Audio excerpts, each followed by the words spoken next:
Hey, Dr. Isaac Jones here. We're going to get into how to calculate your practice's hourly rate and essentially your hourly rate. We're also going to get into what it should be. The challenge is most people don't know what their hourly rate is. And if you don't know what your hourly rate is or what you want it to be, you end up doing things that are a waste of your time and money. The biggest trap that people in the functional medicine practices fall into is they don't end up utilizing their time wisely. But here's the thing, when people pay, they pay attention, right? When people pay, I'll say it again, they pay attention. And if you don't understand what your hourly rate is, you won't understand your value, and you won't be able to communicate the value of who you are and what you're doing to people at the level that will get them to actually invest into what your value actually is. When you get them to pay, they pay attention, and then you get amazing results with people. So people don't invest if they don't find value in whatever they're not really investing that much money into. And that's one of the reasons why so many doctors are moving away from and have moved away from insurance. When people walk into an office with insurance care versus cash-based care, they just don't take it seriously, and they don't get the type of results that they can and that they should. So here's some of the consequences of getting this wrong. You end up focusing on minutia. You get focused on the other things people in your company or people that you could hire should be doing this for $15 an hour, $12 an hour, $20 an hour, whatever it is. You end up doing jobs that other people are doing that should be far less hourly rate than you.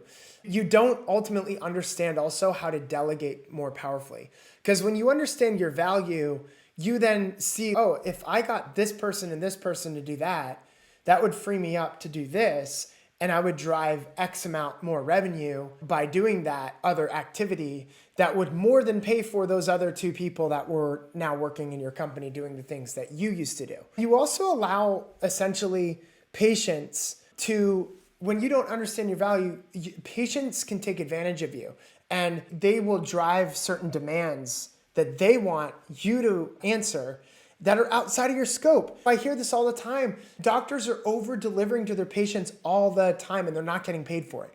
In fact, it's a huge waste of time. You're being a disservice to your client, ultimately. You're also being a disservice to the other clients that you could be serving. So when you're being a disservice to the client, you set a precedent for how they should treat you. If you don't know your value, then ultimately you train them how to treat you, and you position yourself not as a leader, but as somebody that's essentially their servant. You lose this kind of authority positioning that you should have. You commoditize yourself ultimately. And the commoditization of anything is not a good thing. You commoditize yourself, and your clients ultimately lose respect for you. The other thing is it's a disservice to yourself. It's cutting into your personal time with your loved ones, with your family members. It cuts down on other things that you could be doing in the business to help the business grow and to help you serve more people. It keeps you working in the business versus on the business and keeps you in the rat race. The other thing is that when you're working on all these other things for those kind of trouble clients, you start attracting people that you don't want to attract, but then all the people that you love working with, sometimes they can take the back burner and you're not able to help get amazing results for them. So what this ultimately does is it really does drive results that are subpar. And we don't want that for you. We want you to calculate your gross rate. Like, what does your gross rate look like?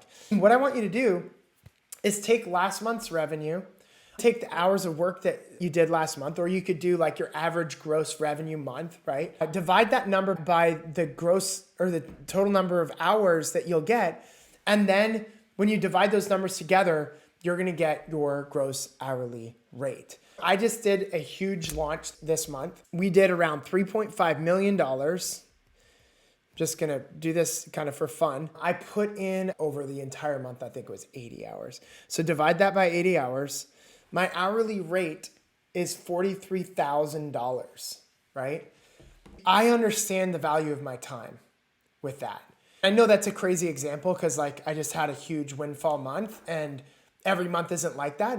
It's not multi-millions, but it'll be well into the upper six figures, if not certain months tip over into the million. The goal is to break 8 figures this year, But like, that's the thing. I have a ownership of my value because I saw that number and I'm like, holy cow, I need to focus my time on the highest income generating activities, which is creating content, adding value to people, and essentially getting people to understand the value of the things that I deliver. Look at all the things that you are doing and ask yourself, are those worth your hourly rate? That's step 4. So step 1, take last month's revenue. Step 2, take the number of hours you worked in the last month. Step 3, divide those hours by gross hourly rate. And then look at the things that you're doing and ask yourself, is this worth your hourly rate? Now, I know some of you will be like, there's overhead associated with that, etc. No. You are your business. You're driving this stuff forward. You need to look at this is my value, and it'll help you show up differently. So how can you increase the value of your practice? And how can you create more time for yourself? Take the list you just wrote down, divide them into all the things that you want to do and that you should be doing, and the things that you shouldn't be doing. So the things that you want to do, the things that you should be doing, things you should not be doing, and figure out what is driving the most revenue for you and delegate everything else. Seriously, this is a powerful exercise to get into. This is the power of calculating your hourly rate. I hope this is going to continue to create a lot of clarity for you to understand how you can show up beyond this. It may take some time in transition, but I know it will be very powerful for you. Thanks for listening. We look forward to adding more value in the near future. Thanks. Much love.